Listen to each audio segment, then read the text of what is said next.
Rabbi Dennis Sasso of Congregation Beth-El Tzedek, and I'm delighted to welcome you all, congregants and guests in Indianapolis and beyond, to this first part of our Selihot evening. As many of you know, Selihot is a word that means forgiveness. It is the time when we begin the journey into the High Holy Days. It is a time of what our tradition calls Cheshbon HaNefesh, the examination, the accounting of the soul, of the self. And in some ways, I thought that this would be a good opportunity for us to invite some very special guests to help us do a little bit of that. I hope that you will all want to join us following the program this evening that will conclude at 8:30, and click in again via live stream for our Selihot service, which will be a little bit briefer than usual tonight, but will have all the solemnity and beauty musically and liturgically of our traditional Selihot service experience here at Congregation Beth-El Tzedek. We have titled this program, A Toast to the New Year. So the first thing that I would like to say to all of you is L'chaim, to life. And we subtitled it, The Year That Was and the Year Ahead. And I am delighted to have three very dear friends and congregants participating in the panel this evening to help us discern that topic, the year that was, the year ahead. We have Janet Allen, Dr. Aaron Carroll, and Deetra Mills. I will introduce all of you, and then we'll start the conversation and just go with the flow. Would like for this to be very informal, and for sure we would like to leave some time at the end of the program for people to ask questions or to raise issues that we may have not addressed sufficiently. Let me begin with Janet. Janet Allen has been artistic director of the Indiana Repertory Theater for 24 years, and she has been a member of Congregation Beth-El Tzedek even longer. She sees art much like she sees faith, as an opportunity to change people's lives, to enrich their perspectives, and to spark their empathy. Janet has received many community recognitions, including the Indiana Historical Society's Living Legend Award. She is married to Joel Grinheim, is the stepmother to Daniel, an English teacher in China, mother of Nira, a junior at Purdue, and Leah, an IU grad and AmeriCorps staff member in Chicago. Welcome, Janet. Also with us tonight is Deetra Mills. Deetra is the Deputy General Counsel and Compliance Officer for Round Room Holdings. Her responsibilities include litigation management, governance, risk, loss prevention, and compliance management. Prior to joining Round Room, Deetra was a litigator and mediator in private practice, and she has also worked in the health and hospital industry. Deetra currently serves as chair of the Equity, Diversity, and Inclusion Committee for the Indianapolis Repertory Theater's Board of Directors, works closely with Janet, and she serves on the Board of Directors for the Indiana University McKinney School of Law. She is a member of Beth-El Tzedek and has previously served on the Board of Directors of our congregation. She is a past Vice President of Programming for Sisterhood. She is married to Doug Mills, and they are parents to Jeremy, Joseph, Corey, and Megan. And Aaron Carroll. Dr. Carroll is Professor of Pediatrics, Associate Dean for Research Mentoring, and the Director of the Center for Pediatric and Adolescent Comparative Effectiveness Research at Indiana University School of Medicine. And most recently, he has been appointed Director of Surveillance and Mitigation as part of Indiana University's response to the COVID pandemic. Dr. Carroll's research focuses on the study of information technology and its usages to improve pediatric care and areas of health policy, including cost effectiveness of care and healthcare financing reform. He is the author of The Bad Food Bible, published last year, and the co-author of 3 additional books on medical myths, and he is a contributing opinion writer for the New York Times, where I have the pleasure of reading his columns quite often. Dr. Carroll and his wife Amy, along with their children Jacob, Noah, and Sydney, are members of our congregation. So welcome to the 3 of you. Welcome everybody if you joined us after we started the program. I'd like to begin with the first question in the Torah. The first question in the Torah that God asks the human is ayeka. And that's a Hebrew term that means, where are you? It is not a locational term, it is an existential question. So the question that I would like to ask the 3 of you to get the conversation going is, where are you? Where have you been during the past 6 months that have passed? In what ways have you been challenged? In what ways have you been able to respond? And what have you learned? So Janet, why don't you begin ruminating on that? Make sure to unmute yourselves as you speak. Where are you, Janet? Thank you, Rabbi Dennis. Well, I'll start being very literal-minded about that. I am literally at home in my youngest child's bedroom, which I have taken over as an office space since she went back to Purdue. I am one of those, I guess, strange people who never had a home office because the work that I do is so locational. Making theater art requires a theater. And so I've never had a home office, but I've certainly made one in the last 6 months. Being at home is very metaphysical for me. I have not spent this much time at home since I was a child. I have found much of that very nurturing, but a lot of it extraordinarily challenging as well. I work in a profession where I have worked often 6 days a week, often nights and weekends for 40 years. And I'm so used to that rhythm, as many of us are, that one day in March when Mayor Joe said everybody's going home, I went home too. And I found that very disconcerting, as well as very humbling and very nurturing. It was kind of like being sent home by the obstetrician when you're having a troubled pregnancy, except I wasn't birthing anything, certainly not art. This is the longest hiatus of theater art making that I've had in my career. So there's been a lot of challenges. I've learned how much fuel I get from artists, from being in a room where art is made. And I took that for granted so thoroughly. I could walk out of my office virtually any time and walk to a room where art was being made, that I had the privilege of having made some small help to create. I realize I've taken that for granted. I miss that enormously from an energy perspective. It's a whole different world for me. But it's had a lot of upsides.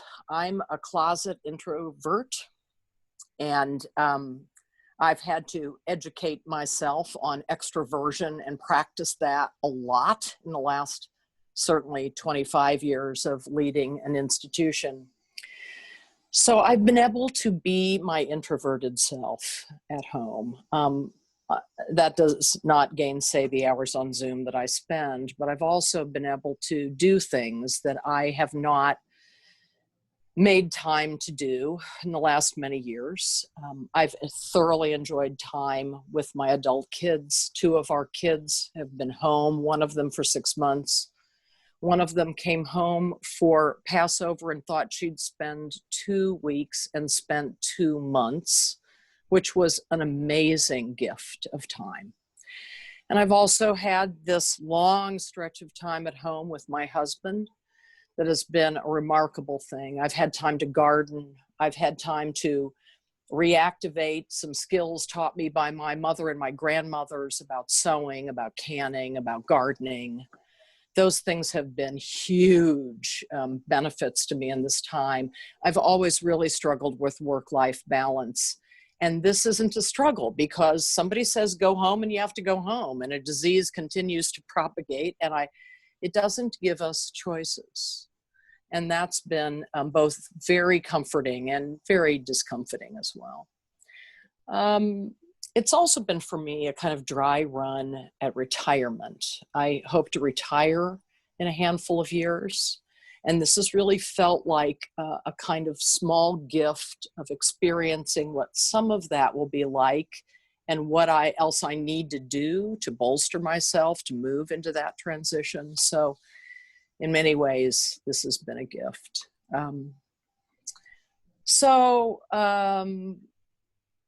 It's been a very mixed bag. I'll stop there, Rabbi. Thank you. Why don't we save some specifics as the conversation unfolds, Sure.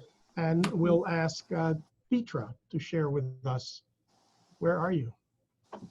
I see you. Thanks, Rabbi. Hi. This year has been so full of so many highs and lows in my life. In January, I turned 50 years old, and I had been looking forward to my 50th birthday like an age liberation forever and ever. So excited.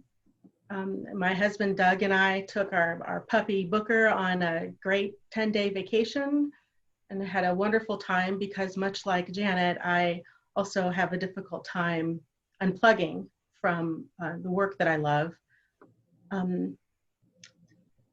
But we returned in February, early in February from vacation, and I received a medical diagnosis that I suffer from an immunodeficiency disease. And that was jarring, right? I soon thereafter began a medication regimen that put me at very high risk for infection and illness. And then came COVID.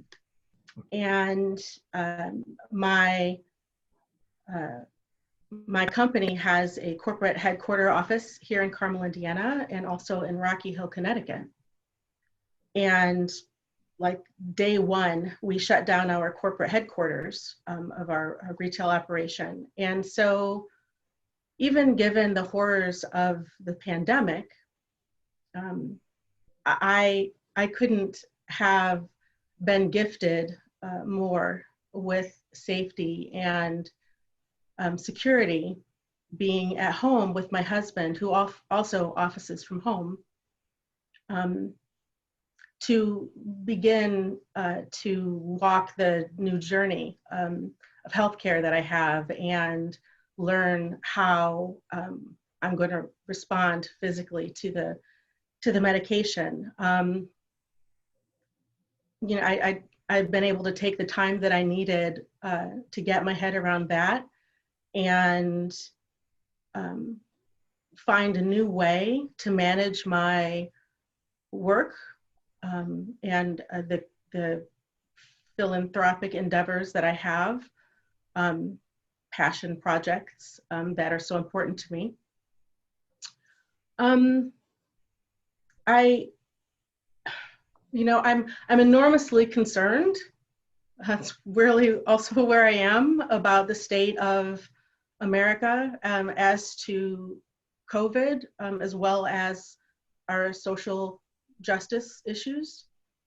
While at the same time, I'm just constantly overcome with gratitude for the gift of selfish time that I've had at home to focus on my health and my family.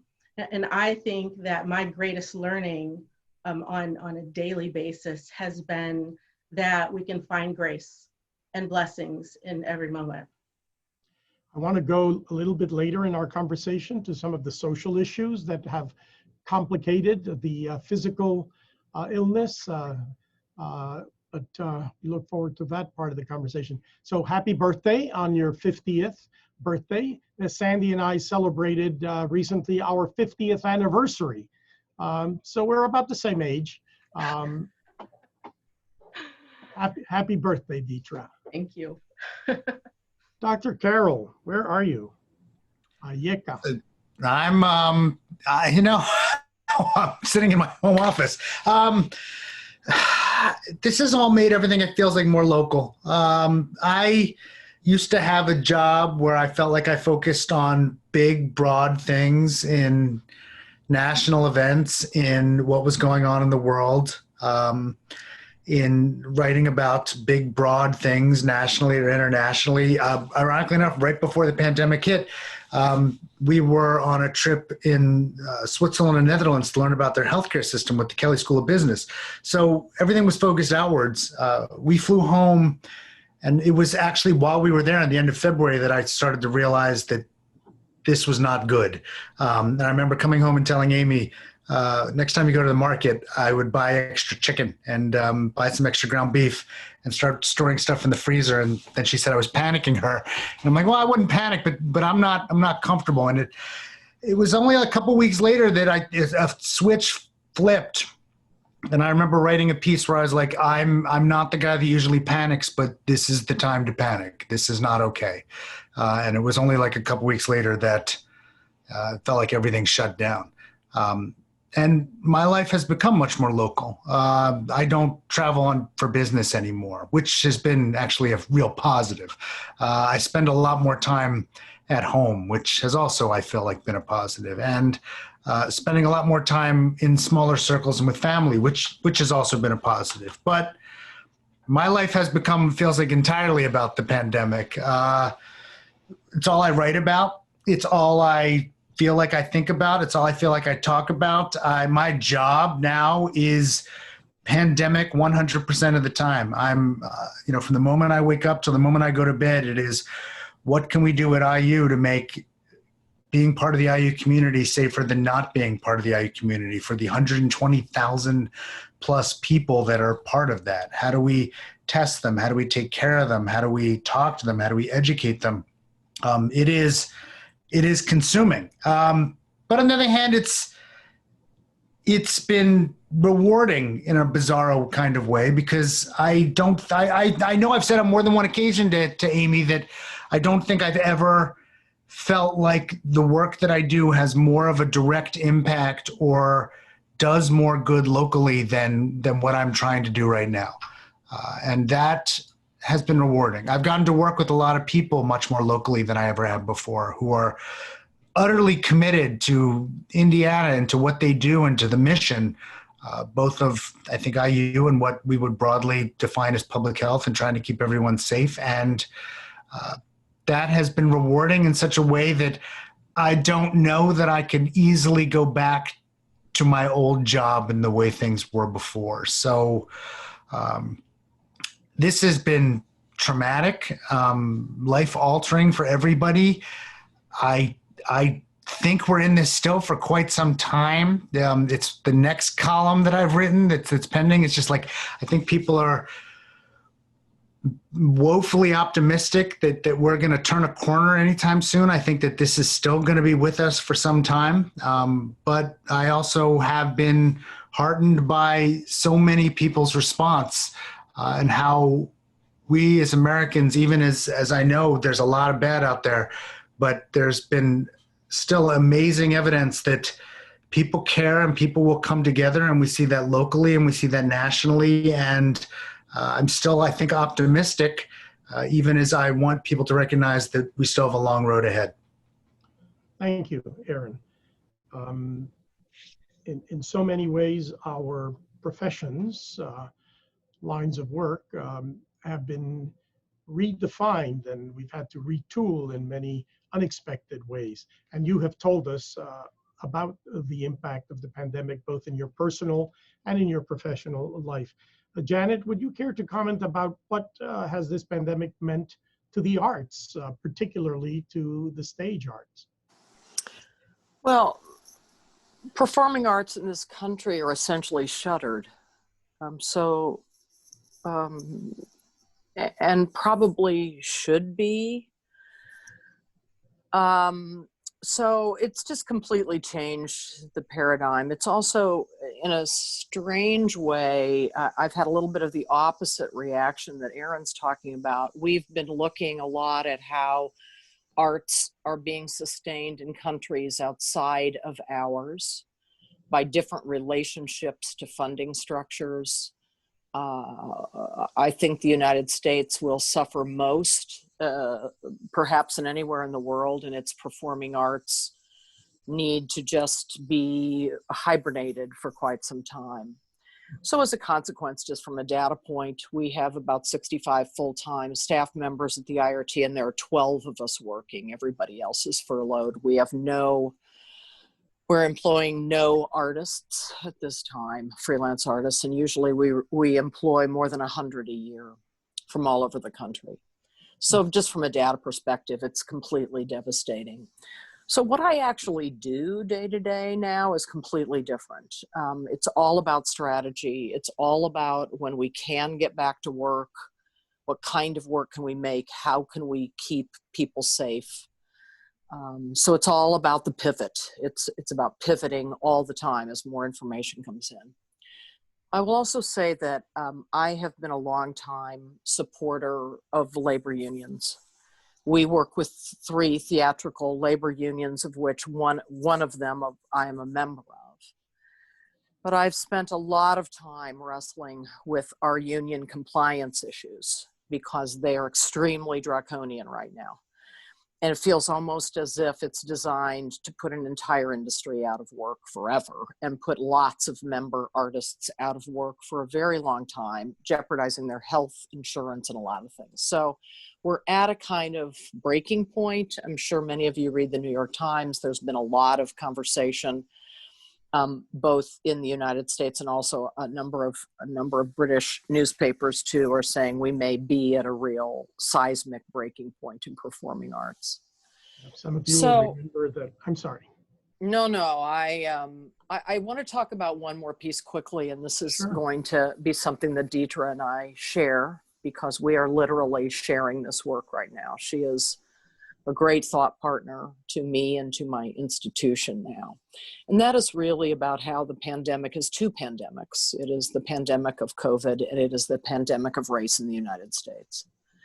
The racial aspects of this have hit our industry particularly hard, as BIPOC artists all over this country are saying we do not want theaters rebuilt in this country as white focused as they have been.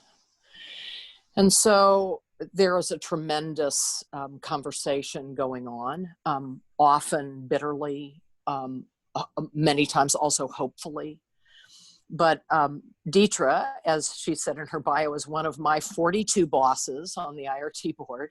And as chair of our Equity, Diversity, Inclusion Committee, she's been in the trenches with us really talking about how the IRT wants to metabolize this situation and how we really want to question ourselves deeply about who we are, what we make, who we serve. So that part of the work, and I've been very grateful actually to have the time to do some deep reading and talking about race in America and how explosive it is in this moment and how it needs to be a much broader subject of conversation for people in arts, intellectual people, people who are concerned about our world. And the religious community. Yes. The interfaith community. Deidre, perhaps you can pick up that and tell us about what these tensions in race relations, police action, and some of its tragic consequences, the taking down of the Confederate statues movement, how has all this impacted upon you personally and in your work with IRT and professionally if necessary?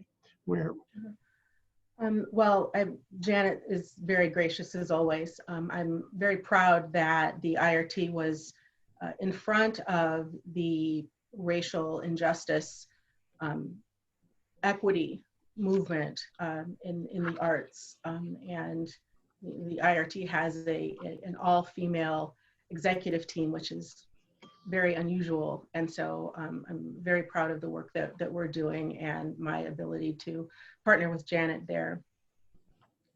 In my business, the industry that I'm serving as an attorney is retail.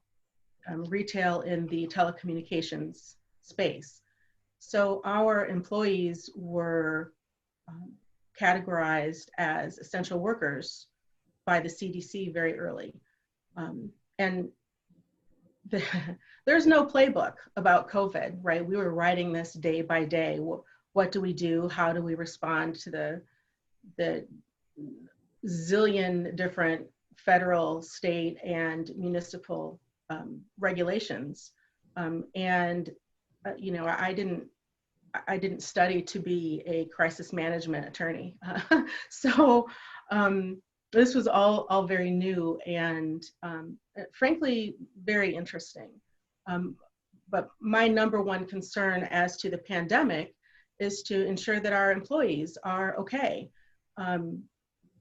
Certainly, you know, we've got 5,000 employees across 44 states.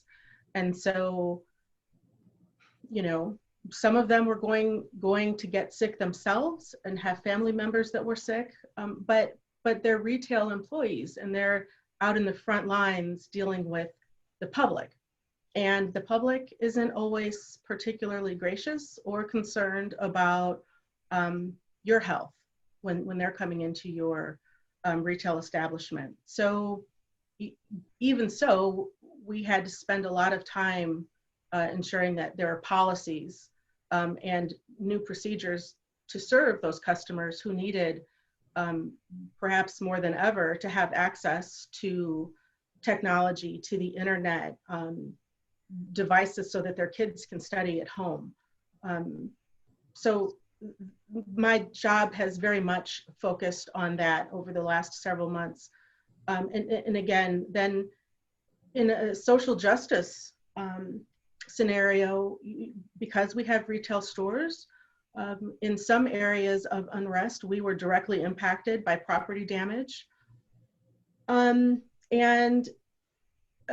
You know, I also had the benefit of starting the work of equity, diversity, and inclusion at my company prior to this time in history.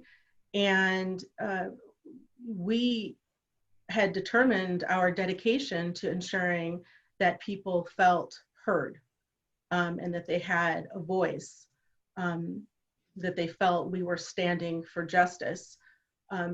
What does that mean when you are a frontline employee trying not to engage in any political conversation or religious conversation or, you know, social justice conversations in your store when you've got customers there who you know, might not align with your position, and they didn't come for that, they came for service, right?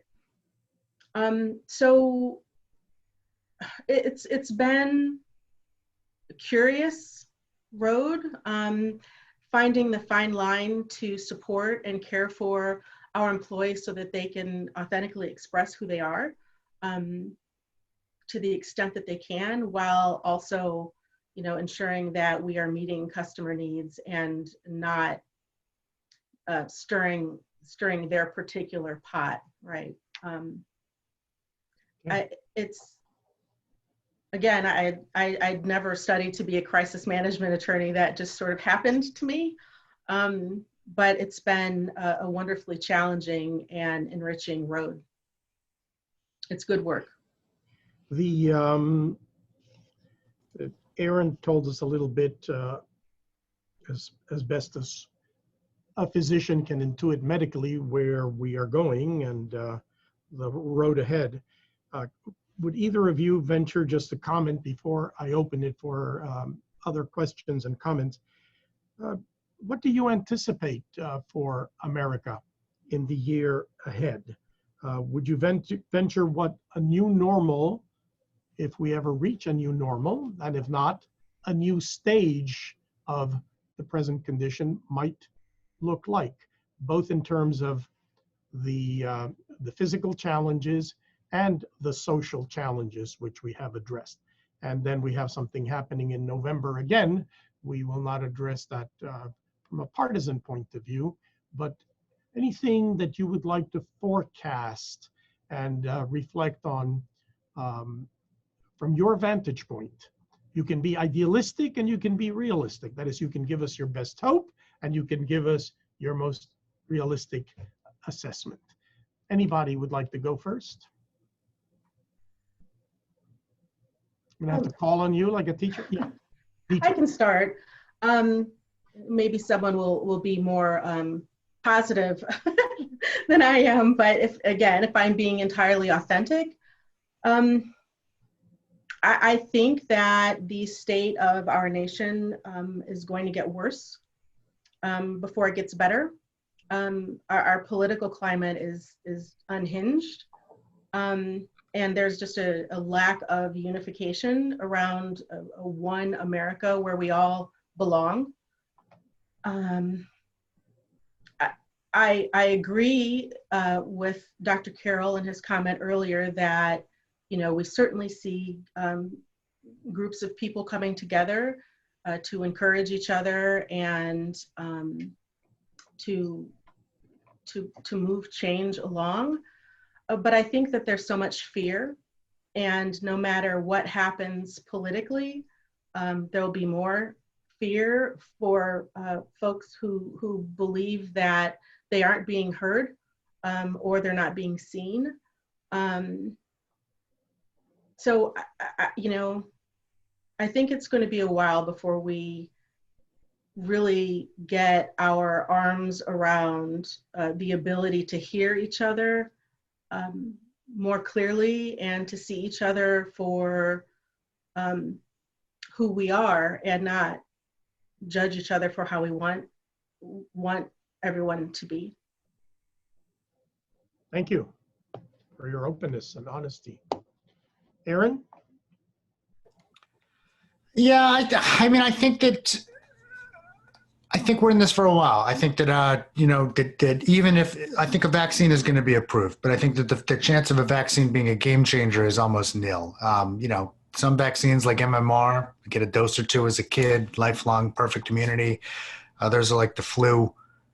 We can have a bad batch and it's a bad year. Plus, we have to see how this gets rolled out. We have to see if people will take it, and we have to see if we get it to people who need it first, instead of those who have the best access, which would fly in the face of decades of disparities. So my optimism that any kind of vaccine is going to be a major game changer is low. So I think that, and we also don't know how long immunity will last. We don't know how it'll work for everybody. There's so many unknowns. So I think that we're still going to have to wind up doing a lot of the distancing and masking and everything else that we're doing, and caring for each other well into the future, especially since it's going to get cold and we're going to be moved inside and flu is going to come. And so we just have to hunker down, and it's hard because people are tired already, and we are not giving them the support that they need. We still are not creating the testing infrastructure that's necessary. We're still not providing the financial and other resources that are necessary for people who need to be in quarantine or isolation. We're still not providing everything we need to educate kids in this changing environment or make work safe. And so it's hard, but I do think that we can do better. That, this is not a problem of money. There's a problem of will. And up until this point, there has not been a major sort of consensus or real leadership from above pushing us in the right direction. But that doesn't mean that that's always how it will be. I think you're seeing a lot of grassroots change in how we manage this by different states and different schools and different locations. I think there's a lot of good modeling of how we could do a better job. I think there are states that are doing better. There's certainly countries that are doing better, and I think that we can. So my optimism comes from there, and from the fact that we've weathered pandemics before, horrific ones, and still come back. we're not doing a good job of this and people are suffering, but I still think that there's a lot of local community that will come together to help each other. I still see that a lot. And I think it's a mistake to focus on, again, you can turn on social media any day of the week and watch a couple videos of a couple people who refuse to wear masks and throw a temper tantrum. There are no videos of the vast majority of Americans who put on a mask and do everything they can to protect each other. I think that we get a skewed view of the way the world really is by focusing too much on what is being promoted and broadcast. There's plenty of evidence that lots of people are trying to do the right thing and making every effort. I think if we focus on that and highlight on that more and support people in doing that kind of stuff in the future, we'll have a better chance of moving forward. It's kind of, we've been through two stages of the pandemic. At the beginning, it was kind of the emergency moment, the crisis. How do we cope with this unexpected shock type of situation? And then we had to cope with that immediate adjustment. And we are now in a crisis management style. And that's where, Dietra, your work becomes important. How do we manage the crisis as it unfolds and continues to unfold? With one of the ramifications of this, of course, perhaps Janet, you can say a word about that. All this social distancing, in addition to the material impact, educationally and otherwise, has to have a social impact in who we are and how will we relearn certain things at the end of all this. What will it mean to be social and intimate again in America? How will this create a permanent sense of caution? Will it? Am I reading things into it that I should? Janet, would you venture a word there? And I'm going to open it for conversation. The irony of a lot of art making, communal sharing, family closeness is all done by physical proximity. And we can't have that now. I don't know about the rest of you, but when I watch movies now and I see people throw their arms around each other and cuddle up together, it just breaks my heart because it feels like a whole other world that may be so long before it's attainable to us. But I think where all of us can hold hope is that we can reach across divisions. Literally, physically, we can reach across them by the power of our storytelling and the power of our connection and the content of our conversations. We can't touch each other, and that is a frightful human trial right now, I think. So we've got a lot of healing to do. We've probably got a lot more revolution we need to do before we can really see change in this country. So, thank you. I'm going to be reflecting a little bit during the Selihot service this evening on what this has meant for the religious and the congregational experience and where might things be going and what do we have to do. So, great opener for that. I'd like to entertain some questions, and we can do this by having you raise your hand, then I'll call on you if I can see you, but I can only see 25 of you. Or Jackie and Shari, if we put it on chat, and you can all type your questions in, and we will ask. If anybody has an immediate question and you raise your hand and I see you, then I can call on you. Is that Lori? Oh, I thought you were raising your hand. Okay. Any hands? If not, put a question on the chat. If not, we will keep talking. I think you have answered everybody's concerns and questions. Julia has a question. Where is Julia? Julia, you want to ask your question? Unmute yourself.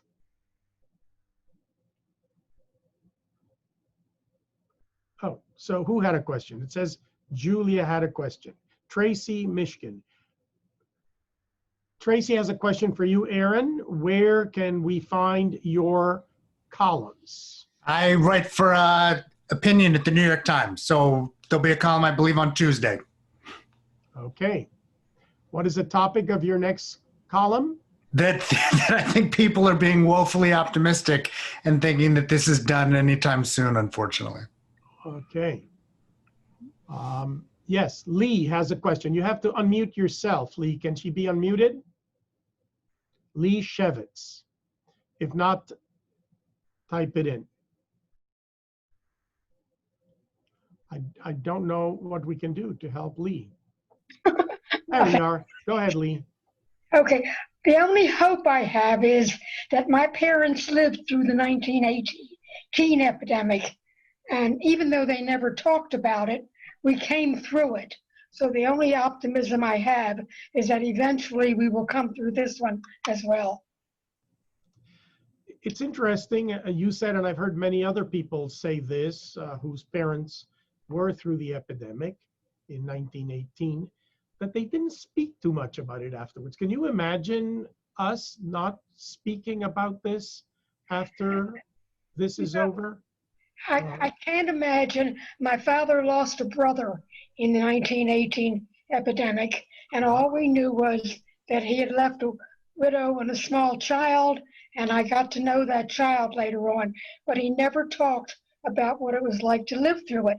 And he was a high school teenager at the time, and I can't imagine why we didn't talk about it. But we did come through it, and that's the only hope that I have. Wow. Any thoughts on that, our panelists? Cindy Harp has a question.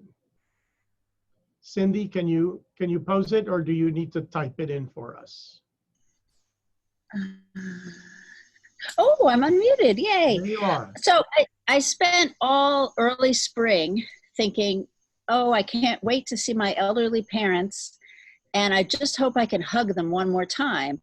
So we drove to New Jersey in July, and they said, stay in the yard, sister. So I was just curious from a medical perspective. They have COPD, they have asthma, they have pulmonary issues. Should I just refrain from hugging them for the next couple years, or should I tell them they're crazy and go in for the charge? Aaron, give us a medical answer. So the virus is not magic. Some emotion. Yeah, the virus is not magic. Like if you truly like shelter in place for 2 weeks, hunker down, see nobody, cook for yourself, have food delivered, get in a car and drive to see them, there is a 0% chance you're infected. So sure.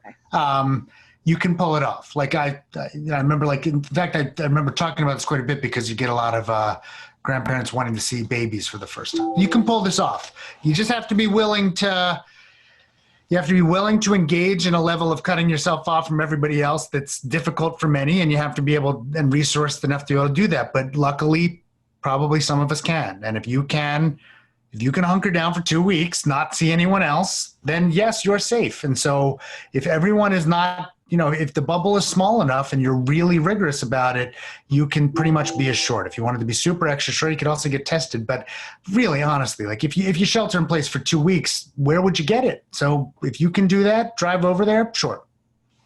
Good. Thank you. We have a notice from Atlanta, I believe. Charlene Sachs, who would always prepare our delicious desserts for the Selihot evening reception, and we're not going to be able to have that tasty treat afterwards, but she is watching, and she and her daughters who are with her says hello. So hello back to Charlene. Sandy has a question to, I guess, Janet. What do you see happening in the arts in the next few months? From Sandy Sasso. I think that there will be a proliferation of virtual arts made. We've started to do a little bit of that. We've actually found that at least our board members and many of our donors express a real interest in more of that. So we will make more virtual art. It's a tricky thing because theatrical union collective bargaining agreements are not set up to actually do that. So there's a lot of machinations, but I think the answer is the next few months, not that we will just keep stopping because we can't, but that we will do more virtually. Hopefully as many of you are aware, we have had to transform the synagogue from a place of gathering into a platform where we deliver services online, whether by Zoom, as we're doing now, or on live stream. So we might use your expertise, Janet, in the year ahead as we continue to build the Beth-El Tzedek Broadcasting Corporation and turn religion not only from virtuous living to virtual living. I have no expertise, Rabbi, I assure you. Oh, any three of you can write my sermons anytime. Aaron, in between your columns for the newspaper. Okay, do we have any more questions or comments? Let's see. I'm getting so good at this, I can open the chats and look at it. Aaron, you once said that it was safe for children to be back in school. Do you still feel that way? Question. I think it's safe if schools do the right thing. And I still maintain that. In fact, I think that our schools have done shockingly well. I did an interview a couple of weeks ago where I was annoyed at the way the media was covering schools open up in Indiana, because schools opened up and then they all of a sudden they started broadcasting in national news like 3 kids in Brown County have got COVID. And I was like, but did they get it at school? Kids get COVID all the time, but they're getting it at sleepovers. They're getting it at like graduation parties over the summer. They're getting it in, when they're hanging out in each other's basements. That's where COVID gets transmitted. If schools do the right thing, if they distance themselves, if they go hybrid and they space out and they require universal masking, then being in class can be the safest time that kids spend. I've been quite impressed with my 2 younger kids are at Carmel High School, and they're in a hybrid system. They've de-densified the classroom. Sydney's in classes from like 11 to 15 people. They're all masked. At this point, they're sitting at lunch in tables of 1 or 2. And if it's 2, it seems like it's a long table and they're at other ends, all designed so that if a kid even shows up at school infected, no one's a close contact. That's ideal. And so there have not been that many cases affiliated with a lot of our schools that are doing this well. And the cases that have been identified have not shown a lot of intra-school passing. And that, of course, is the concern. In fact, there's, I think, some evidence building that in some places where schools have opened, cases in kids have even dipped because we can control what happens in the classroom. We often can't control what happens elsewhere. I make similar arguments about college that the time that my college students are spending in classes at IU is by far the safest time they spend all day. It's everything they're doing the rest of the day that they're transmitting COVID, not while they're sitting in classes. And so we have to be careful to say that things are associated versus one is causing the other. There's cases that are happening while schools are open, but are cases happening because schools are open. Now, there's been plenty of news of schools doing this badly. Tons of kids masked in hallways with no masks and, hanging out and classrooms jam-packed and all eating in the lunchroom at the same time, buffet style. Horrific. That's terrible. But we can do better, and we should encourage schools to do better, and we should be happy when schools are doing better, and we should resource every school in the state to do the right thing, and we're not. Clearly, Carmel can do it. Clearly, a bunch of other school systems are going to be able to do it, but we should be dedicating and resourcing every school to do this because, we can make this safe. We know how to do this. It just requires, like I said before, it requires will and resources, and unfortunately, that's sorely lacking at a local and sometimes statewide level. Thank you, Aaron. Julia, who had a question, has been unmuted. Do you want to pose it now, Julia? Yes, so a comment and 2 questions. The comment is, I think we need to vet their ability to incorporate puns before you go passing off your sermons to anybody else in the group, but maybe.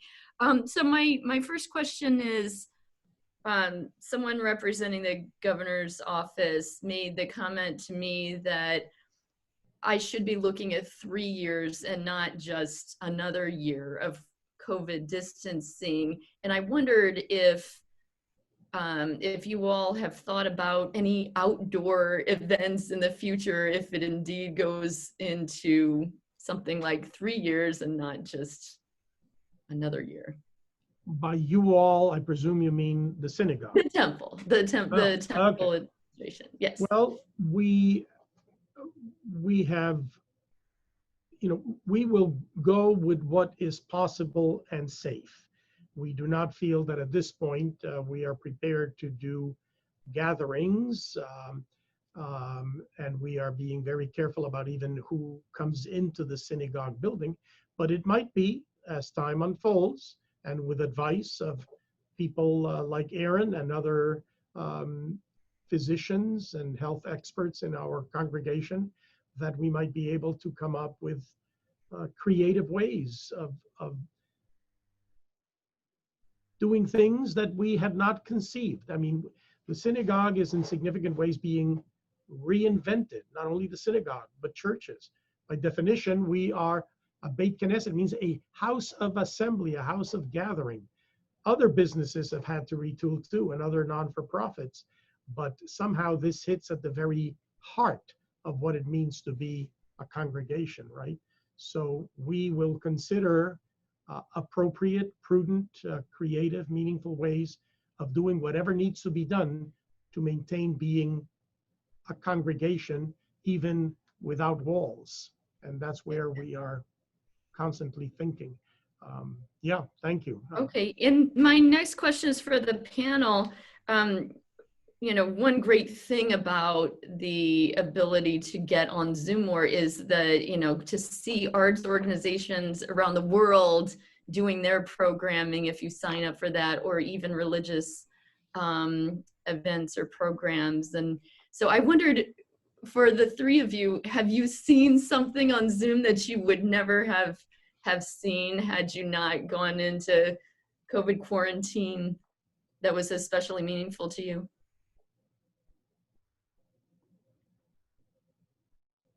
I don't know that I would say that I've seen anything, but I will tell you this. I don't think I'll ever travel for business again unless it is absolutely positively necessary. I'm totally being serious. I will never, ever board a plane and go to a airport Hilton to sit in a room with no windows with 14 people ever again for the rest of my life. I do not understand why we ever did that, or at least why I ever did that. And I'm found that I'm much more willing to say yes to people asking to do things like this, which I can just hop on and do for an hour, than before, when it involved I gotta even get in a car, drive down, but let alone getting on a plane, sleeping in a bad hotel room and eating a bad meal. I think our willingness to engage in some of these virtual things will broaden people's access and willingness to engage in some activities that they were not willing to do before. At least that's been my experience. I'm much more willing to do things where I can hide. I even over the summer, said, I would be happy to come and give guest lectures and tons of classes that I never would have said yes to before, because now it's easy. I can get on and do it in an hour and be done, where before it involved travel and all kinds of logistics. And I think that's a real positive. Yes, any other comments on that from Janet or Deetra? Yeah, I'll add, Rabbi, just personally, I'm not a big fan of watching plays done on Zoom. I find it pretty difficult to stay emotionally engaged. I've loved the plays that are fully produced, that have been recorded, that have been released during COVID. I mean, the Hamilton film of the stage production is otherworldly in how great it is. But the little things I've loved, like Patrick Stewart does a weekly reading of a Shakespeare sonnet out from his home. And I find little things like that incredibly moving. And the more personal that performer makes it, telling us where they are in their home, I love all that. There's musicians I've started following again that I never would allow myself time to, because they're doing once a week or every few days they'll release a new song from their kitchen. Love all that. And the same holds, as Margot is noting, for Jewish organizations, federations, but even the synagogue. I mean, this is an example of programs that we would not have done this way otherwise. And we have found that having programs and services online has appealed to a broader constituency that may not have connected before. Now, how long that will go on, we don't know, as things just normalize themselves. Petra, do you have something to add in this connection? If not, I'll ask a closing question. Sure, just briefly. I think that using technology, not just Zoom, but other technology as well, has given broader access to a lot of people who might not otherwise have engaged or taken the time to learn to use it. And so, to your point, Rabbi, about the volume of people that are engaging in these services, you know, even personally, I would often find it difficult to make it to Shabbat services at shul, but now, because of this new environment, it's something that I wouldn't miss. And so, you know, while certainly I miss being able to hug my friends and hold them closely, it is heartening to be able to see their faces still using technology and engage in a way that that keeps us all sort of safe and calm and still in touch with each other during this time. Good, good. Thank you. Julia, to go back to your question, there is one activity that we have had to do outdoor with limited gathering. Unfortunately, since the beginning of the pandemic, I've had to officiate at about 7 or 8 funerals. And there is a religious service that we have provided, and we have set parameters and boundaries to that. Just about 10 people around the graveside, dispersed, the immediate family. And so that's an adjustment that we have had to make in the delivery of what is a very important and intimately meaningful life cycle event. So we've had to do adjustments. Bar mitzvahs have been reduced to immediate family. And we'll see how things go on and how they open up. One last question, and you each have a half a minute because we have to go get ready for Selihot services. We wish each other in the Jewish tradition at this time of the year, Shana Tova u'Metuka, a good and a sweet year. What would make next year sweet for you?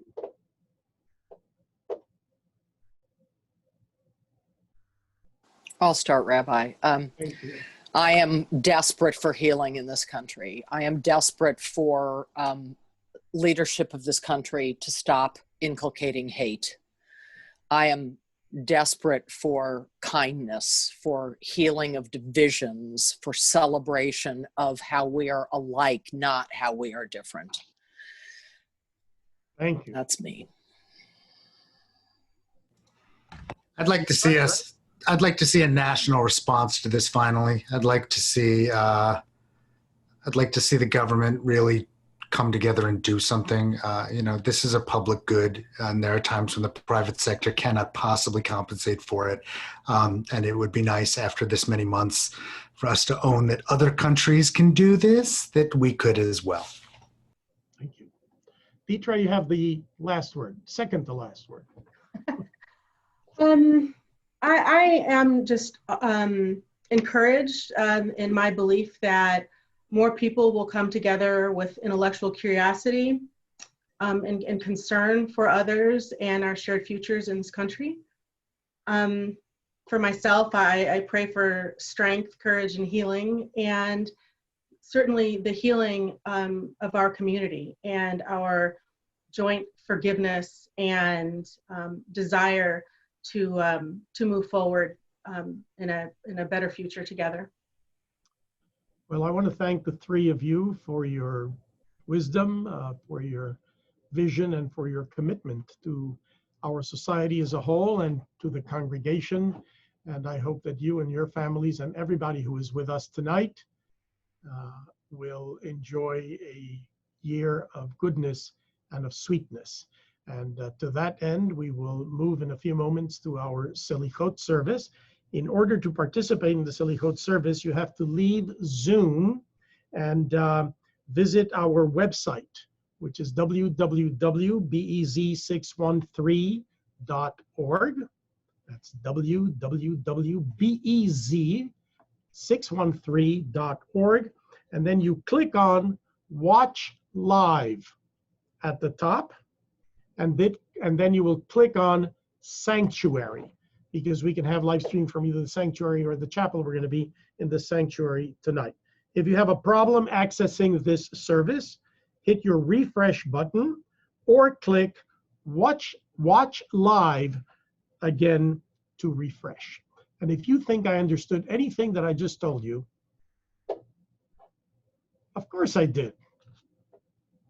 I'll see you all in a few moments. Let me wish you a Shavua Tov, a good week, and thank you all for joining us. Extend the good wishes to all your family and friends and to the congregation and the community. Shavua Tov, a good week. L'chaim.